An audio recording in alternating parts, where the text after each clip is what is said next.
Can we have Sri M.R. Krishna sir on podium to deliver his special address? Please, sir.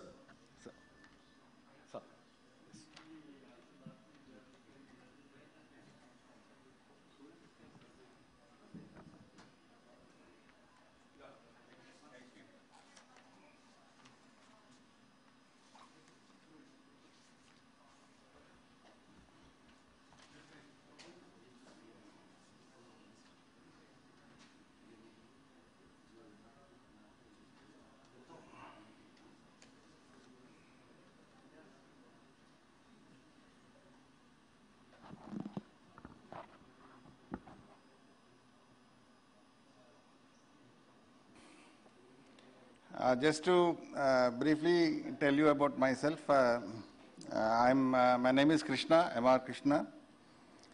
I am presently working in Ministry of Urban Development. My designation is Joint Secretary and Chief Vigilance Officer. I am looking after the vigilance work relating to CPWD. And of course, there is one PSU also attached with Ministry of Urban Development, that is NBCC.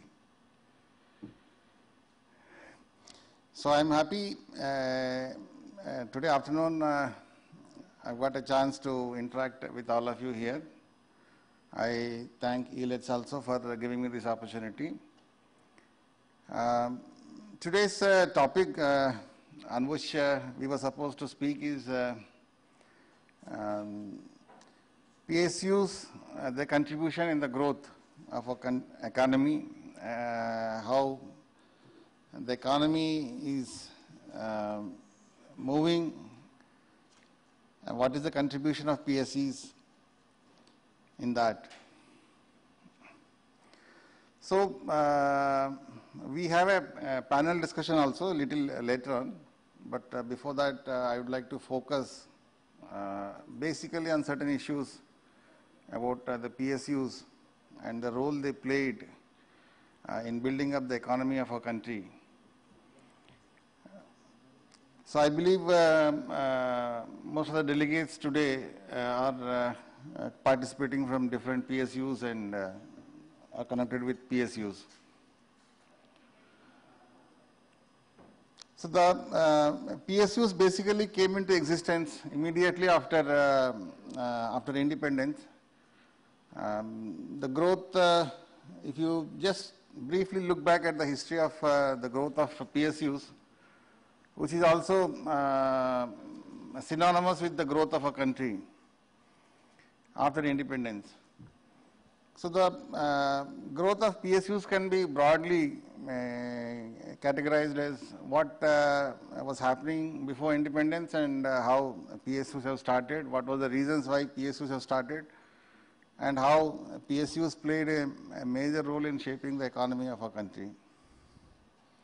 So before independence, there was not much of entrepreneurial activity in the country in the British days. It was mostly certain utilities which were basically run by the government, like railways and some ordnance factories producing for the defense requirements, and mostly transport, communication, and mostly they were operated by the government on the lines of government departments.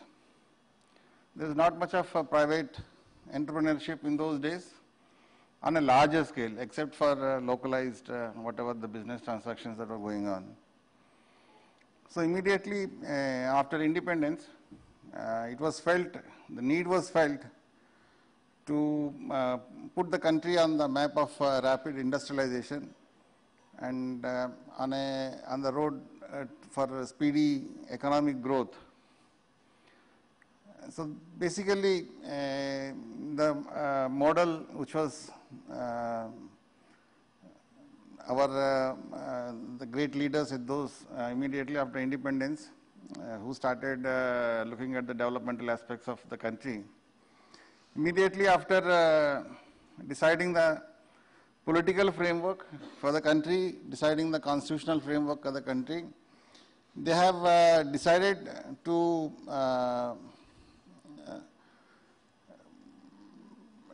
built an economic model which will go along with our political framework, that is the social democratic system that we have adopted in our country. So in line with social democratic setup in our country, which is also a kind of federal setup we have in the country, they have decided about establishing public sector to enhance the economic growth, for rapid industrialization, and also for self-reliance. To the country, they want the country to become self-reliant. They have placed the importance on the public sector. Moreover, in those days, the factors, the conditions prevailing at that point of time, if you look at those factors, absolutely it was purely an agricultural economy. Mostly people were in the rural areas. There was no urbanization. There were no industries. Literacy rates were very poor. People were not having money to invest in a big way. There were no modern technology available in the country. So all the deficiencies, looking at those deficiencies, they have decided that the state has to come in a big way. State has to take a lead in starting the process of industrialization. State has to take a lead in developing a model for making India self-reliant. So with that focus that the state has to play a dominant role, the concept of public sector has come into existence. Then the first industrial policy resolutions, followed by the 5-year plan concept, which was adopted by our government. They have played a major emphasis. They have focused on the public sector, and the major allocations were made for starting the public sector right from the first 5-year plan.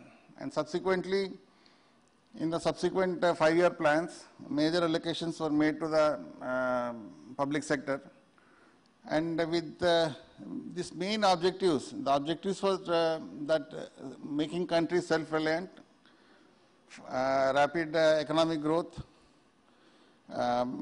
making a basic infrastructure in the country which can be used as a launch pad for further industrialization of the country. So the basic technology is available in the country to reduce the imports, our dependence on imports. They want to reduce the dependence, and also to start exports, to start revenues in foreign exchange. So with those objectives in mind, the state has decided to take a dominant role, and major allocations were made in the public sector industries. And also, if you see, initially, because the state has decided to play a dominant role, the major part of industries were reserved in the domain of government. All critical and core industries were reserved for the government sector, and all important utilities, they were reserved for the government sector. And only those which were not supposed to be the basic utilities, or they are not supposed to be in the core sectors, they were only allowed for the private participation. So most of the major public sector companies were established in the first 5-year plan, second 5-year plan, third 5-year plan. If you see all the major steel plants, fertilizer plants, most of this core industry, railways, transport, most of the major projects, they have come in the initial 5-year plans. So that's how the journey has started for the public sector companies, which were before independence, there were absolutely no public sector as such. And at the time of independence, we have about 5 public sector companies with an investment of about 29 crores at 1948. And now we have, as on today, we have around 290 public sector units functional as on today. And if you see, in 2010, there were about 247 PSUs functioning in the country with an investment of 5.8 lakh crores. So this is a big journey for public sector units from a figure of 5 to a figure of 290 in the country, and an initial investment of 29 crores to almost like 6 lakh crores as on now. This is the magnitude of public sector we have in our country today. And if you see, today India is one of the fastest growing economies in the world. We are almost second in the world next to China, and the forecasts are such very soon we will also surpass the growth rates as far as China is concerned, and will become the number one as far as the growth rate is concerned in the world. And also we are one of the top 5 economies in the world now, and very soon we will become probably the largest economy after USA and China in the world. So a country who started from nothing at the time of independence, and how we have progressed in this span of 60 years of our independence to reach such heights in the economic field. Definitely, if you look at the public sector industry's contribution, they have played a very major role in shaping the economy of our country and taking it to such a place where we are right now. And now we are in a position from here to take off at a very fast pace, at an exponential pace. We can take off now. And they have provided the basic infrastructure in the company based on which now the private participation, private companies can take off in a very big way. If you also look at the contribution of the public sector companies in the overall context of our country's economy, if you see the GDP, the total turnover of all PSUs put together in 2009, it was around 12.7 lakh crores, and that was about around 18.5% of our GDP. And the figures, the present figures are still much more. So we are almost contributing 20% of our GDP from the PSUs only. And the turnover of PSUs is contributing to about 20% of our GDP. And the income to government, if you look at it, we are, the PSUs also contribute a lot to the government in the form of income. This income to government comes in the form of dividends on the investments made by the government, and also the various taxes which these PSUs pay in the form of corporate tax, in the form of excise tax, customs duty, and income tax, and various other forms of taxes which they pay to the local state governments and to Government of India. So the income, if you look at it from these PSUs, which are about, as I said, 250 odd PSUs, which are actively functional as on today, the total income to Government of India is about 1.5 lakh crores in the year 2010. As this figure is much more presently.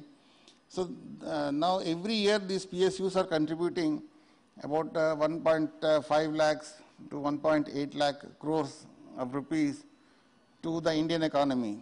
So that's a very substantial figure. So their turnover, we are contributing in a big way to the GDP of our country, and also substantially these PSUs are providing to the economy of our country by giving about 1.5 to 1.8 lakh crores every year, which the government can invest in other areas where the government funding is required. So this is a big boost to the government of India in the way of earnings which they get from PSUs. And in the terms of foreign exchange, if you look at it, in the last 5 years almost the figures have doubled, and PSUs are earning about 78,000 crores to 80,000 crores in foreign exchange by its transactions. We have about 144 PSUs. They have a presence globally in foreign countries, and we have about 47 PSUs which actually earn foreign exchange. And this foreign exchange total comes to about 80,000 crores annually. So that's a substantial amount of earnings in way of foreign exchange to the country. And also in terms of employment, these PSUs almost they provide employment for 15 lakh people in the country, which is almost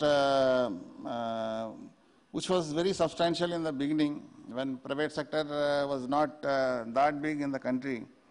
They used to provide almost 70 to 80% employment in the organized industrial sector by the PSUs, which is now almost 40-45% of employment now is still in PSUs, and they provide an employment to 15 lakh people in the country, and also they pay salaries of around 90,000 crores to these employees in the PSUs. So that's a big distribution of wealth. So PSUs basically involve about creation of wealth in themselves by way of assets, and also distribution of wealth by way of salaries to the employees, and also by paying taxes and dividend to the government. So the PSUs have contributed in a very big way, and they could achieve their objectives to a large extent, which they were thought of at the time of beginning. The basic objectives with which these PSUs are started, that is basically to provide employment, to improve the skills, to improve the human resource quality, and also to provide substantial resources to government, which government can use in further funding its projects and further investments in other social sectors, and also to reduce imports, more exports, and more foreign exchange revenues in way of exports. So these public sector units, over a period of time, they have reached such a commanding heights in the Indian economy, from where they provide a very strong platform to other manufacturing companies to take off. And this is very amply clear in the present scenario that we are one of the fastest growing economies, and we have almost become the third largest economy in the world. So PSUs have a major role to contribute, they played a major role. And another aspect which we must give due importance, the role PSUs have played. In those days when there's nothing in the country, when there's no industries, there were no technology available, there was no entrepreneurship, there was no skilled manpower was available, and these PSUs started in those days.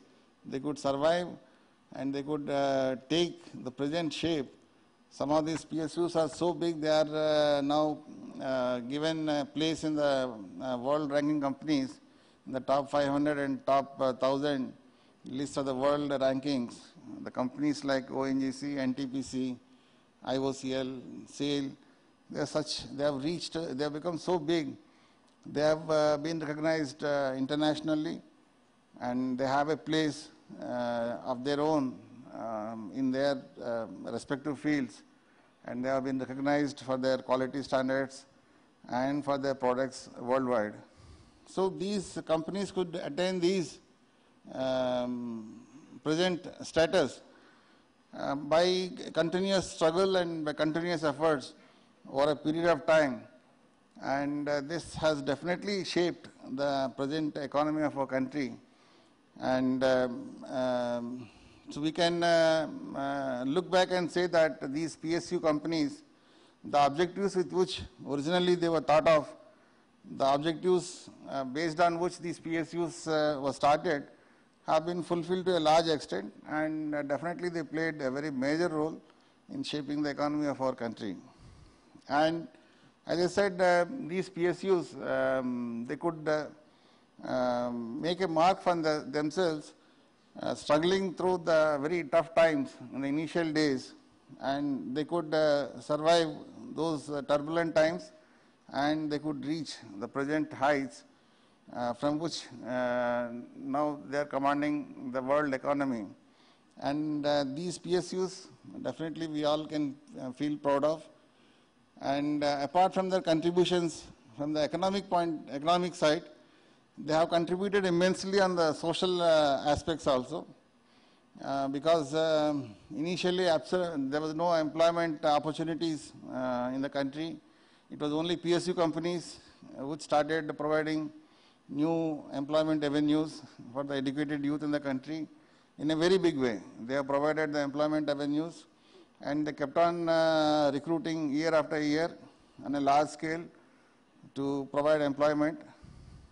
And also they have taken care of the regional imbalances, and the public sector units. The basic concept was they were established in such in the regions where there were no industry in the beginning, and these units started in those areas, looking at keeping in view the regional imbalances, and to a large extent these imbalances could be corrected. And wherever these industries started, that in turn started a chain of downstream products, downstream companies, downstream business activity and upstream activity, so which could change the total complexion of those areas where these PSUs started initially.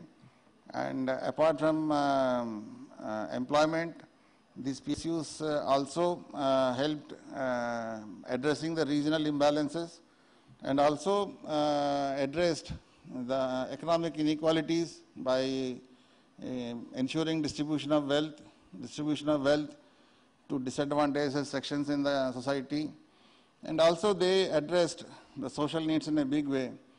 So the PSUs as such, apart from contributing in a big way to the economic development, economic activity, they have also contributed in a big way to the social upliftment of the country, and they have addressed these issues in such a way that this contribution of PSUs cannot be undermined.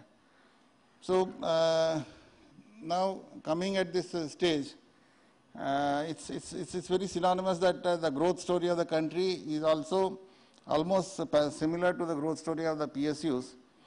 And now from this point, looking ahead, it's a continuous journey for these PSUs. They have reached the present status, but again they have to achieve more milestones in their journey. The only way for moving ahead, for the progress ahead is to look at the way they are functioning, these PSUs, and looking at the challenges, what are the challenges facing these PSUs these days, and then addressing these challenges, that is looking at the sustainability and continuity of progress. That's how we can ensure that these PSUs can continue to grow in the same manner as what they did in the past, and they can prosper. And with the growth and prosperity of PSUs, we can ensure that growth and prosperity of the country will also grow at the same pace.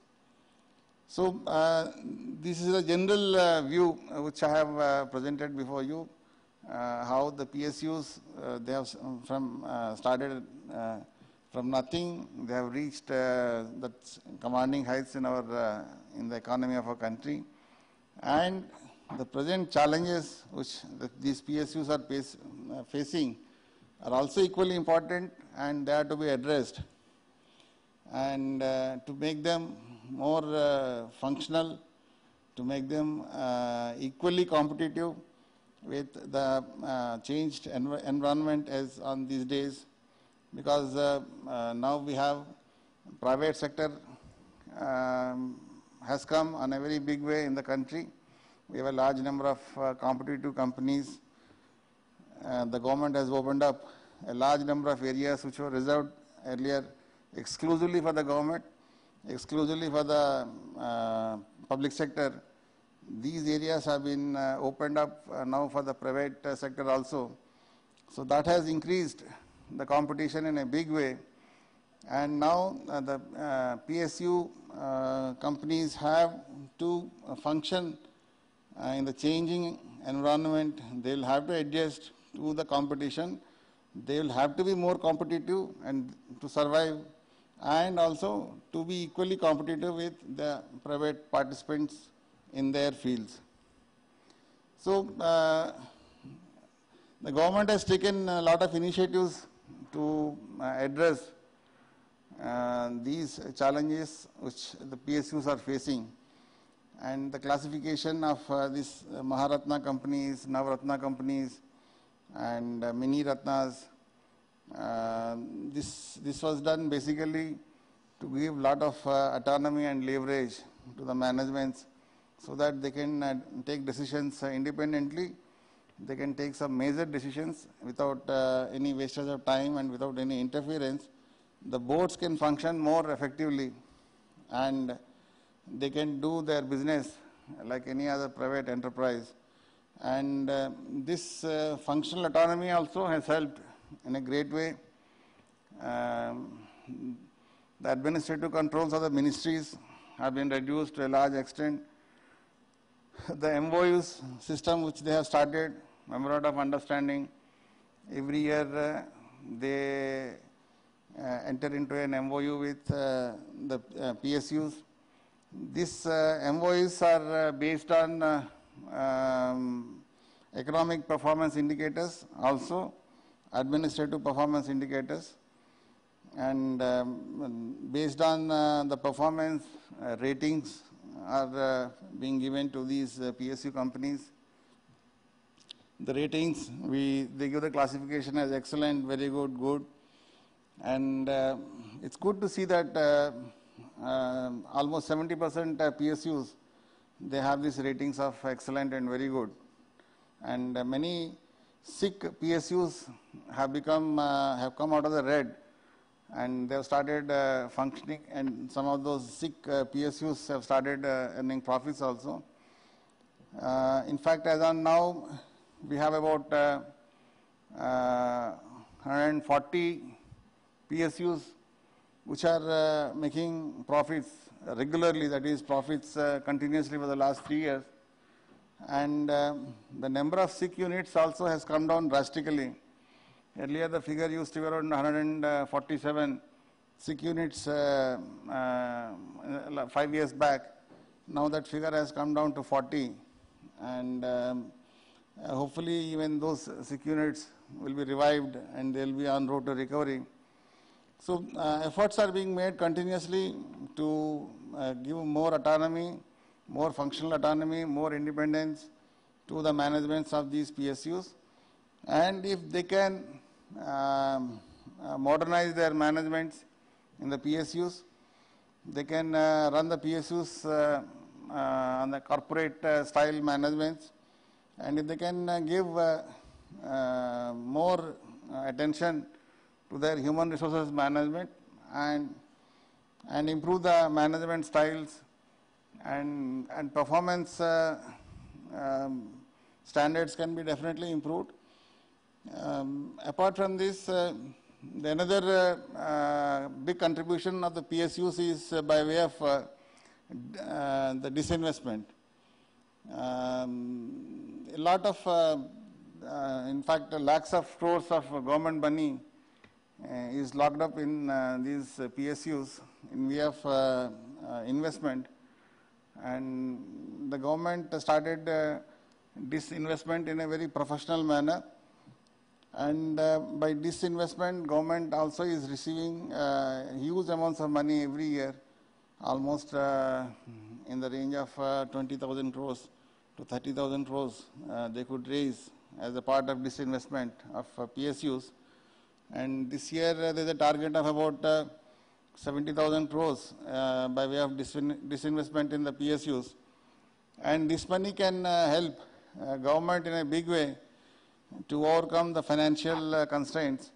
And this money can be used for the economic development of PSUs, for further reinvestment. And also this money can be used for development of other areas where government is interested. So this year target is almost about 70,000 crores by way of disinvestment. And government is very hopeful that they will definitely reach the target of 70,000 crores by way of disinvestment. And this is again a contribution by PSUs, because only a very few number of PSUs so far disinvestment has been done. Only 50 companies have been listed on the stock exchanges, which are in the profits. Around 47 companies with the Bombay Stock Exchange and the others with the National Stock Exchange. These companies' contribution is almost about 25% in the overall total capital assets of those stock exchanges.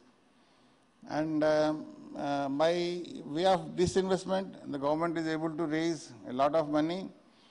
And as I said, presently only 50 companies are listed. The government is planning to list more companies so that these companies' shares can be offered to public. And by way of offering shares, more money can be raised. So the PSUs also contributing to the economy of the government of India in a very substantial manner by way of disinvestments. And also by making disinvestments, the companies are exposed to public, and they will be under public scrutiny, more of public scrutiny, there will be more public shareholding.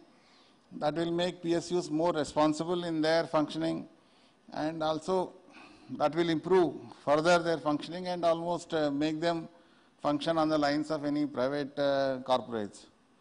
So this is another important development that is happening in the field of PSUs.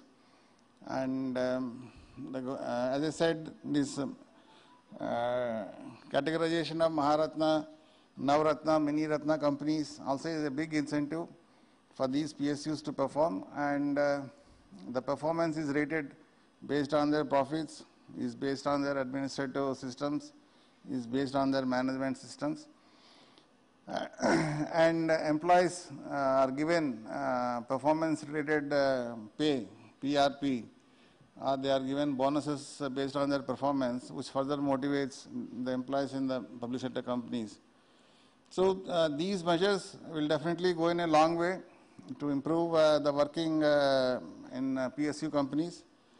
And as I said, the challenges are definitely there for PSUs, and measures are being taken to meet those challenges. And definitely in the days to come, these PSU companies will definitely they will achieve whatever that was expected from these PSU companies. And from the position of strength to strength, they will keep on moving, and they will continue the journey in strengthening our economy and also further rebuilding our economy at a very fast pace. So this is briefly about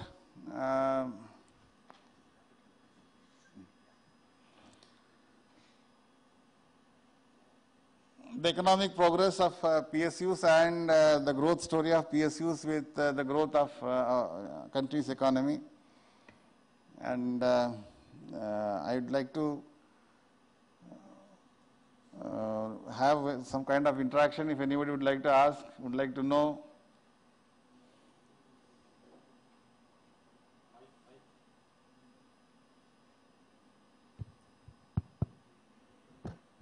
Good evening. Good evening. You spoke about turning around of so many companies' PSUs, especially when you mentioned about NBCC at the outset of your opening remarks, because for the last 6 years, I believe NBCC has improved. Then you spoke about disinvestment of what future you see in view of this complete market crash and which is continued and which is expected to continue for the next quite some time, maybe 3-4 months. So, because only financial institutions are coming to the rescue, so practically disinvestments are not to that extent. This, as far as crash that has occurred very recently, that everybody, all the experts are saying that our fundamentals are very strong. It's based mostly on the external factors, what is happening in China and the devaluation that took place in China and the after effects of the devaluation of Chinese currency. And the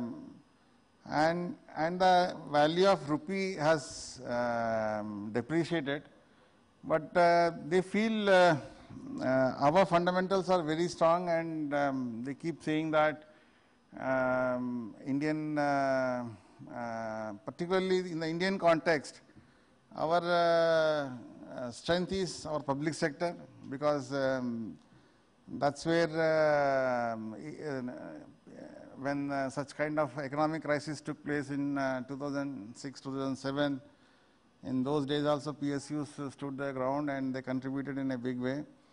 And the economics and the basic fundamentals of these companies are strong. And even now, we expect that the infrastructure projects are coming in a big way. And the government is also going to spend big amounts in the infrastructure projects. And as I see, particularly for NBCC, where I'm looking after the vigilance, we could, NBCC is presently doing a business of 5,000 to 6,000 crores a year. And they have got such huge projects in the last 3-4 months. With these 3-4 big projects, their annual targets this year will definitely be surpassed, and they will be doing much more than what it is targeted for NBCC.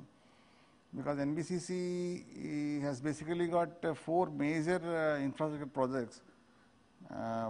One, they are doing this East Kidwai Nagar redensification, redevelopment project. And there is another big project that is coming up in the East Delhi area, where they are going to construct the highest building in Delhi with more than 100 stories. After this smart city concept of this Ministry of Urban Development has come up, they are going to take up many infrastructure projects with this concept of smart city concept built in, which mostly focuses that people should travel minimum distances from their workplace to their residence. There should be minimum movement of people. So with that idea, they are planning townships and colonies in such a way the people, they reside in that area and they work in that area, and they have all the facilities, entertainment, everything available in that particular area, so that they need not move longer distances. That's how you can be able to have a check over the traffic problems which we have, because people have to commute long distances. And in Delhi, we have these peak hours of coming and going. In the morning, there's huge traffic jams in the morning when everybody comes to the office at the same time and they leave the office at the same time, everybody is rushing back. So the whole stretches from the main commercial areas to the residential areas, the whole roads get choked up. So they are getting some of the major projects coming up, and the government also is lined up with a lot of infrastructure projects.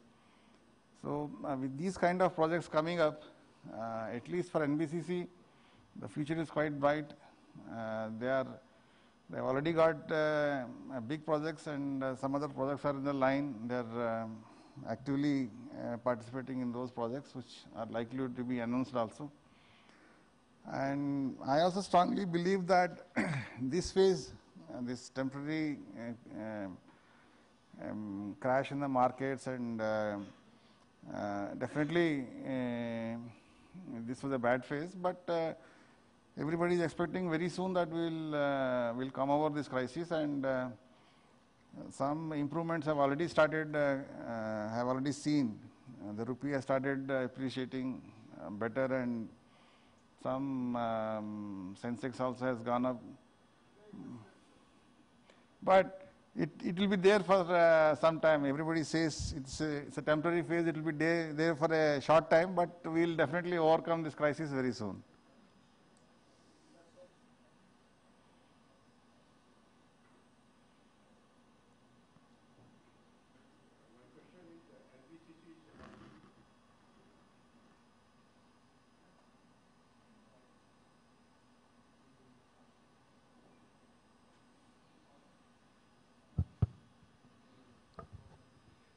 As you have just said, the NBC has taken a big project in East Kidwai Nagar. Have any study been done on the roadside? It's almost on the ring road, and there is already a huge traffic jams both sides of the road.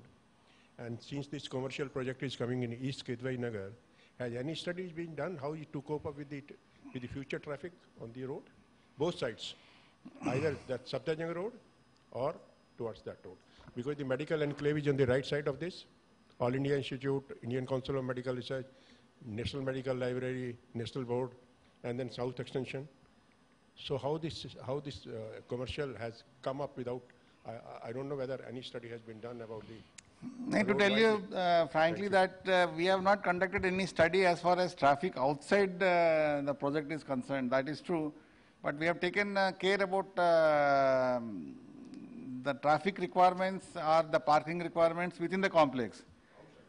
That's true, that's true. Because definitely once this project is open after completion, we have sufficient facilities inside the complex, but that is not going to reduce the problems which are going to come on the outside. And definitely this has been pointed out, and we are in consultations with Delhi traffic and of course with NDMC and other local bodies. Now NDMC wanted, NBCC is now interested in taking that problem also as a part of this project. We are in consultations with NDMC. We have asked NDMC to provide some financial assistance for taking up those traffic requirements which will going to come from outside, so that they can be accommodated to some extent within the complex. So these new proposals we have initiated. They are still in the discussion stage, but hopefully they will take a shape by the time this project is started.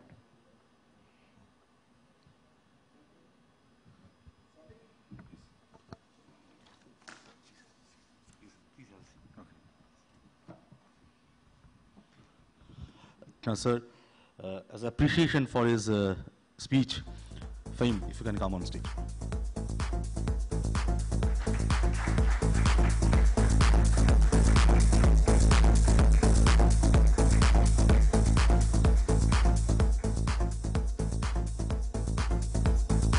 And we will look forward to guidance of Sri M.R. Krishna for ILET's growth also in coming years. Thanks a lot. Thanks a lot all the participants, all the speakers for being with us for the entire day, for making it success, second annual PSU Summit and Awards. We'll break for a short tea, and maybe after that, 10 minutes later, we can again be all together, because we're expecting Sri Vivek Bharadwaj, Joint Secretary, Ministry of Coal, Government of India. He's on his way, and if he comes, he'll give a special address of 10 minutes. So let us all break for a tea for 10 minutes. If he comes, we'll have that session. Otherwise, it's bye from ILET. Thanks a lot.